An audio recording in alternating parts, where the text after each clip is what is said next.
Chapter 3. Rumors flew after the ceremony. Gideon had just been taken to the finest hospital in the country to be treated for battle fatigue. Gideon was almost recovered, almost ready to come back for another ceremony. The only problem was setting a date for the general to return to Waterford City. He had a busy schedule. It was hard fitting everything in. Or Gideon had already been given his medallion in a private ceremony. He was so humble. That was the problem. He certainly wanted to share his honor with the entire community, with the entire country, but he didn't feel that he needed to stand on a stage to do that. There was going to be an official announcement, maybe next week, maybe next month. Tessa slogged through her everyday life home, school, her after school job, scrubbing floors at the hospital. Twice a day, she passed the thrall's door in the hall in the apartment building on her way to and from the stairs. Once, early on, she paused before it, her fist raised to knock. What would I say? She wondered.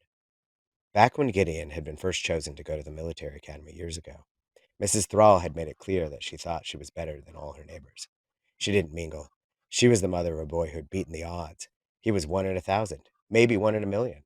No one ever actually released the statistics on how many children were accepted. They were the best of the best of the best.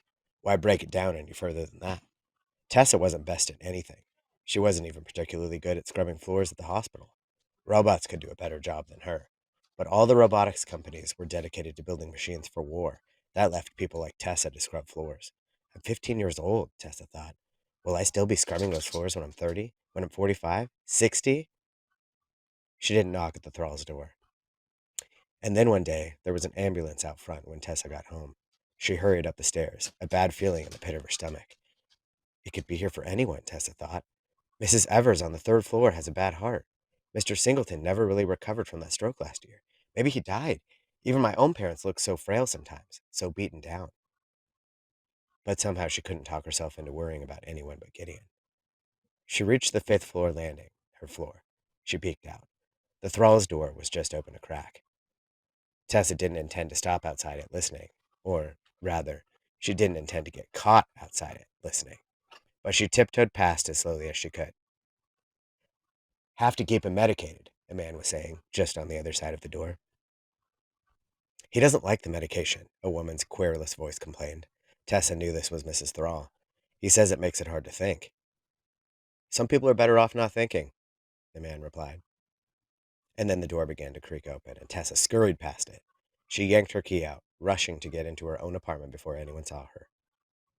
Why did it matter? Tessa didn't know. But as soon as she got the door open and rushed inside, she shoved it shut and stood there breathing hard, her back against the hard wood. That night, Tessa lay in bed, staring blankly up at the ceiling. Her room was small, her bed was narrow. Years ago, she'd gotten into the habit of pressing her head against the wall and sprawling diagonally against the mattress, so she could trick herself into believing she had more space than she really did. But now something kept hitting against the other side of the wall.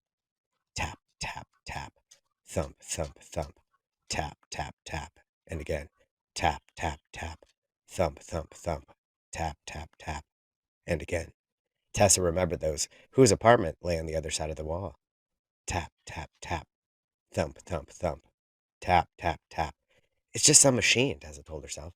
Maybe in Gideon Thrall's honor came with some practical benefit, a washer, a dryer, an automatic vacuum.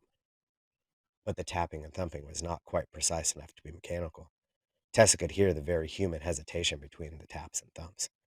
He's listening to music, Tessa told herself, tapping his foot. Maybe it's not even Gideon. Maybe it's his mother. Tessa couldn't fit the rhythm of the tapping and thumping into any song she'd ever heard. Maybe it was some other kind of rhythm, some kind of code. Tessa got up and turned on the light. She reached to fire up the ancient laptop computer that sat on her desk, then stopped herself.